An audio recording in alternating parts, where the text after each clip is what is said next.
এরকম day by day চলতে থাকে। বাড়ি থেকে আমাদেরকে অপশন দেওয়া হয়েছিল যে হার্বালাইফ না হলে বাড়ি।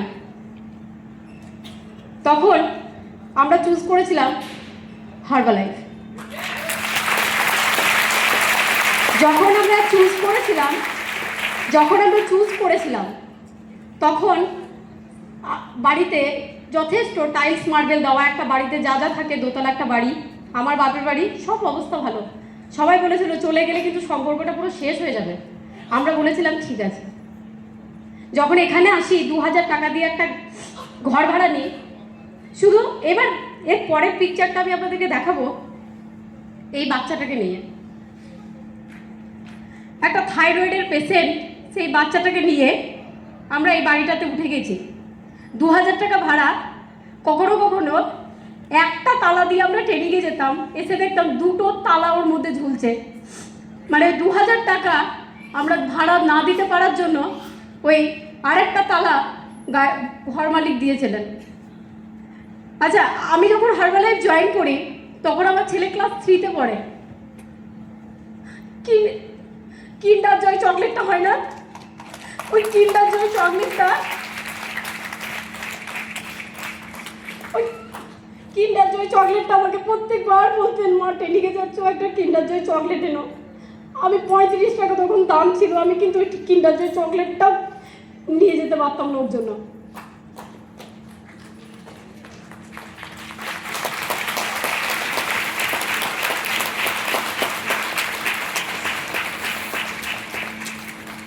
আচ্ছা, আপনারা এই দরজাটা দেখতে পাচ্ছেন না, ওইদিকে একটা দরজা।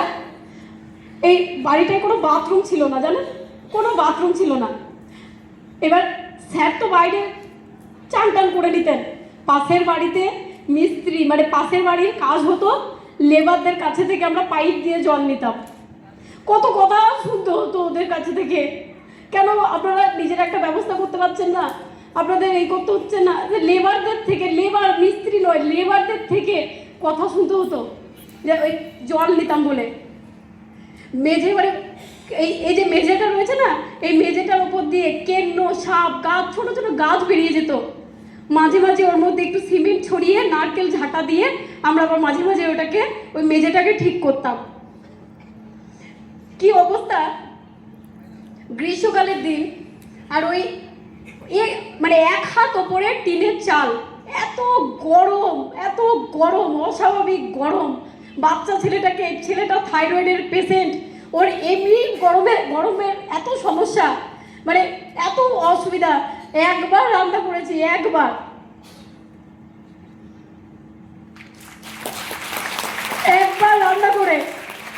2বার করে খেতে দিতাম। আর বলতাম এই খাবারটা আমাদের স্বাস্থ্যের জন্য ভালো। জল দিয়ে একবার ভাত দিতাম রাত্রে, বলতাম এটাই ভালো, এই খাবারটা খাও, এই খাবারটা স্বাস্থ্যের জন্য ভীষণ ভালো। আচ্ছা, আপনারা দুর্গাপুর কারা জানেন? দুর্গাপুর জানেন তো? একবার বাড়িতে এমন গ্রোসারি নেই যে আমি বাড়িতে কিছু রান্না করবো। আমি বাড়িতে বলে গেছি যে আমি আসছি কাজে থেকে, তোমাদের জন্য কিছু নিয়ে আসবো। বিশ্বাস করুন, যেখানে কাস্টমারটা করতে গেছিলাম উনি আমাদের আর ফোনই ধরেনি। আমি সেদিনকে বুঝতে পেরেছিলাম যে কি করে ওই বাচ্চাটাকে একটা মুখ দেখাবো, যে কি করে। কিন্তু বিশ্বাস করুন, একটা জলের বোতল কিনতে গিয়ে, বলে না ওপরবেলা যাকে দেবে যে খোঁজে তাকে দেয়, একটা জলের বোতল কিনতে গিয়ে দুর্গাপুরের বাস স্ট্যান্ডে আমাদের জলের বোতলটা অন্যজন হাত দেয়। আর উনি বলেন যে আপনি আমাকে আগে তাড়াতাড়ি দিন। তো উনি হাঁসফাঁস করছিলেন, আর আমি ফেড আপ হয়ে একটু জলের বোতল নিচ্ছি যে বাড়িতে গিয়ে কী জবাব দেবো, কিছুই তো নিয়ে যেতে পারলাম না। কোনো গ্রোসারি নেই, একটা মসুর ডাল পর্যন্ত নেই, চাল পর্যন্ত নেই যে বাড়িতে নিয়ে যাব। তো উনি বলছেন যে আমার মনে হচ্ছে ওজনটা তাড়াতাড়ি কমাতে হবে, ওই দোকানদারকে বলছে। আর সেই সময়তেই আমরা ওখানে আছি। উনি বিশ্বাস করুন, প্রোডাক্ট নিলেন, আমাদেরকে পেমেন্ট করলেন, আর আমরা ওই টাকায় কিনে নিয়ে গিয়ে 3500 টাকার খাবার আমরা নিয়ে গেলাম।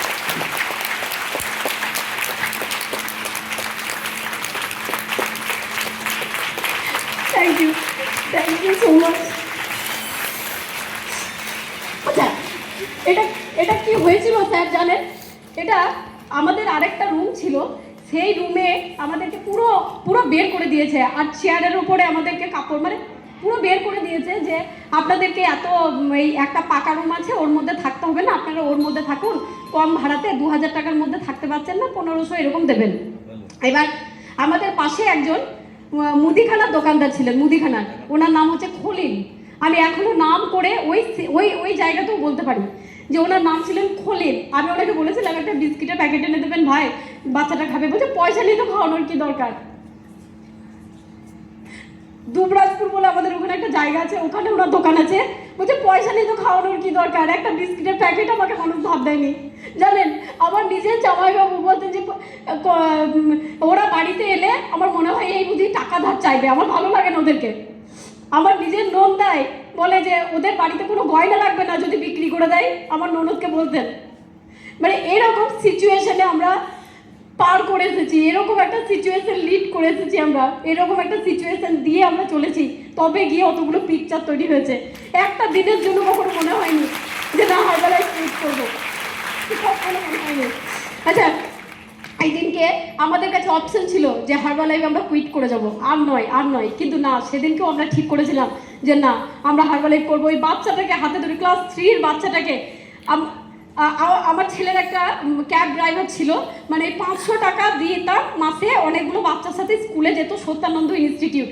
তো বাচ্চাটাকে বলেছিল তোমার মাকে বলবে, যদি ফিজটা 500 টাকাটা দেয় তো ভালো, না দেয় তো তোমার মাকে বলবে নিজেকে স্কুলে নিয়ে যেতে, স্কুলে পড়তে পারবে না, পয়সা নেই তো তোমার মাকে বলে দিও।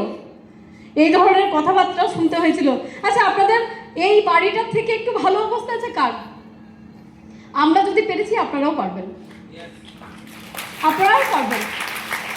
তো অনেকবার জানেন, অনেকবার এরকম হয়েছে, স্যারের বাড়ি থেকে আমাদের বাড়িতে এসেছে এখানে অনেকবার, তো বলেছে যে তোরা বাড়ি চল, আমরা বাড়িতে হারবালাইভ ছেড়ে দেয়, অনেকবার।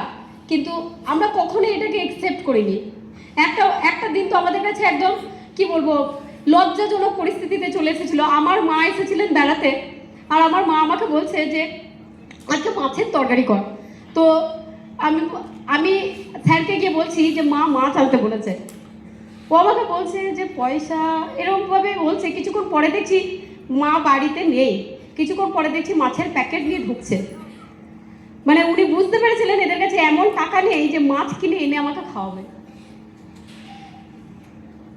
কিন্তু বিশ্বাস করুন, তখনও আমরা মানুষকে হেল্প করা ছাড়িনি, তখনও মানুষকে আমরা ইনফরমেশন দিতে ছাড়িনি, তখনও আমরা কিন্তু এই ট্রেনিংয়ে গিয়ে দেখেছি।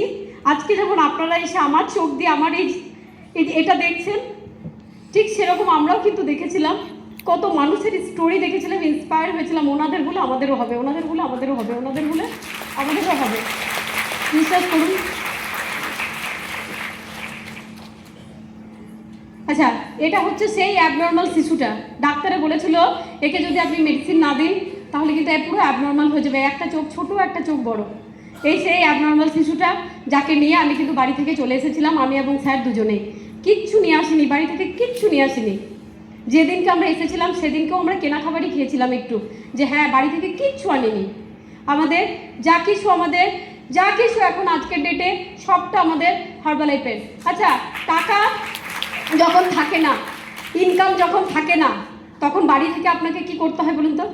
বাড়িতে আপনার কীরকম একটা সম্মান থাকবে যখন আপনার ইনকাম থাকবে না, টাকা থাকবে না? সারাটা দিন কাজ করতাম, সারাটা দিন, সকাল থেকে উঠে রাত্রি পর্যন্ত শুধু কাজই করে যেতাম। কাজ মনে হচ্ছে আর আমাকে শেষ হচ্ছে না। আর কোনো কিছু যদি একটু মানে পান থেকে একটু চুন খসে গেলে আমাকে বলতো উঁচুলে বাসা দেখো, আমার বাড়িতে থাকা হবে না এরকম করে। আমি ব্যারিস্টারি কোনো কিছু চাই না, বিশ্বাস করুন। আর শুধু ভাবতাম যে পড়াশুনো করেছিলাম শুধু এই করতে। আর প্রত্যেকটা দিন আমাদের হাজব্যান্ড ওয়াইফের মধ্যে ঝগড়া হতো, কিছু করো। ও বলতো আমি তো যাই করছি সবই ফেড আপ, সবই ফেলিওর, আমি তো কিছুই কি করবো আমি। উনি অনেক কিছু লাইফে ট্রাই করেছিলেন, আমিও তো বাড়িতে বুটিক করেছিলাম। মানে টাকার জন্য মানুষ কি না করতে পারে। নিজের ছেলের একটা, আচ্ছা কলকাতায় ত্রিবেদী রয় আছে না, ত্রিবেদী রয়, ওখানেই টেস্ট করাতে হবে, ওখানেই ব্লাড টেস্ট করাতে হবে, ওখান থেকেই সব কিছু করাতে হবে, তার জন্য একটা খরচ আছে। ওকে কোনো দিন বিশ্বাস করুন আমরা গাড়ি করে আনতে পারিনি, বাসে এনেছি। 3 দিনের ছেলে, 3 দিনের শিশু, 3 দিনের একটা শিশুকে আপনাদের যদি হয় আপনারা অ্যাটলিস্ট একটা গাড়ি করবেন। আমাদের ওখান থেকে গাড়ি ভাড়া 4 থেকে 5 হাজার টাকা লাগবে, আমরা সেই গাড়ি ভাড়াটুকু করতে পারিনি। আমরা বাসেতে এসেছিলাম, হেঁটে, ধর্মতলা থেকে হেঁটেতে নিয়ে গিয়েছিলাম ওই বাচ্চাটাকে। জীবনে এতটাও কষ্ট পেতে হয় টাকা না থাকলে, এতটাও কষ্ট পেতে হয়। তো এরপরে আমাদের এগুলো ছিল আমার, এটা আমার একদমই স্ট্রং ভয় ছিল যে আমাকে আমার ছেলের জন্য কিছু করতেই হবে, আমাকে নিজেদের জন্য কিছু একটা করতেই হবে। তো এরপরে আমাদের কিছু অ্যাচিভমেন্টস রয়েছে, কিছু অ্যাচিভমেন্টস আছে। আমাদের গাড়ি আছে, গাড়ি আমাদের দুজনে, আচ্ছা আচ্ছা হ্যাঁ, এখানে এখানে একটা টুইস্ট আছে। দেখুন এই অ্যাবনর্মাল ছেলেটা, মানে আমার থাইরয়েডের পেশেন্টের যে ছেলেটা, সেই ছেলেটার আমরা বার্থডে সেলিব্রেট করেছিলাম বুর্জ খলিফাতে। এখন আমার ছেলের বয়স 15 বছর, 15 বছর বয়সে ওকে আমি বুর্জ খলিফাতে নিয়ে গিয়ে বার্থডে সেলিব্রেট করেছি। এটার সাথে ম্যাচ করানো যাচ্ছে? সম্ভব? কার কার মনে হচ্ছে যে অসম্ভব? কিন্তু বিশ্বাস করুন, সমস্ত অসম্ভবকে হার্বালাইফ সম্ভব তৈরি করে। কারণ হার্বালাইফ শুধুমাত্র একটা প্রোডাক্ট নয়, এই প্রোডাক্টের মধ্যে জান আছে যেটা আপনার জীবন পরিবর্তন করে দেবে। এটা মানুষ গড়ার ফ্যাক্টরি, এখানে প্রতিনিয়ত একটা মানুষকে রিপেয়ার করে, একটা মানুষ গড়ার ফ্যাক্টরি। ইয়েস, হার্বালাইফ সমস্ত অসম্ভবকে সম্ভব করে দেবে। কিন্তু আপনাকে তো বসে থাকলে হবে না, কিছু তো করতে হবে, অটোমেটিক্যালি তো কিছু পাবেন না। ওকে, এরপর আমাদের এগুলো কিছু টয়েস, কিছু আমাদের গাড়ি দুজনের খুব পছন্দ, আমরা পিন লেভেল ওয়াইজ গাড়ি চেঞ্জ করতে খুব ভালো লাগে, স্যারের খুব শখ এটা। তো আমরা যখন ওয়ার্ল্ড টিম ছিলাম তখন থেকে আমাদের কাছে এই লাল কার্ডটা ছিল, তারপরে আমাদের আরেকটা পিন আসে, তখন আমাদের কাছে এই হোয়াইট কার্ডটা এলো, তারপরে আবার একটা পিন আসলো, তখন আমাদের এই আরেকটা কার্ড এলো, লাস্ট আবার বোধহয় আরেকটা নেওয়া হয়েছে। এটা রিসেন্ট কিছুদিন আগে, মানে কিছু মাস আগে, কিছু দিন নয়, কিছু মাস আগে নেওয়া হয়েছে। আমি এগুলো দেখাচ্ছি, ভাববেন না যে ম্যাডাম আপনার হয়েছে তো আমাদেরকে দেখাচ্ছেন কেন। আমি শুধু ম্যাচ করাচ্ছি যে আমি যদি ওই বাড়িটা থেকে করতে পারি, আমি যদি ওই লেভেল থেকে করতে পারি, আপনারাও পারবেন। আমি শুধু এইটুকু বলতে চাচ্ছি আপনাদেরকে। ওকে, এরপরে আমরা টিম ওয়ার্ক করি, একসাথে টিম ওয়ার্ক করতে ভালোবাসি। টিম ওয়ার্ক কী করি? টিম ওয়ার্ক হচ্ছে আপনার হাতে হাত দিয়ে কাজ করা। আজকে যিনি এনেছেন উনি দেখবেন আপনাকে কখনো ছেড়ে দেবেন না, উনি সাথে করে নিয়ে আপনাকে কাজ করবেন। এটা নয় যে আপনাকে এখানে চলে এলেন দিয়ে আর আপনাকে কোনো খোঁজ খবর নেবে না, এটা শুধুমাত্র হার্বালাইফই শেখাই। ওকে, তো কি টিম ওয়ার্ক আছে দেখুন, এইভাবে আমরা নিউট্রিশন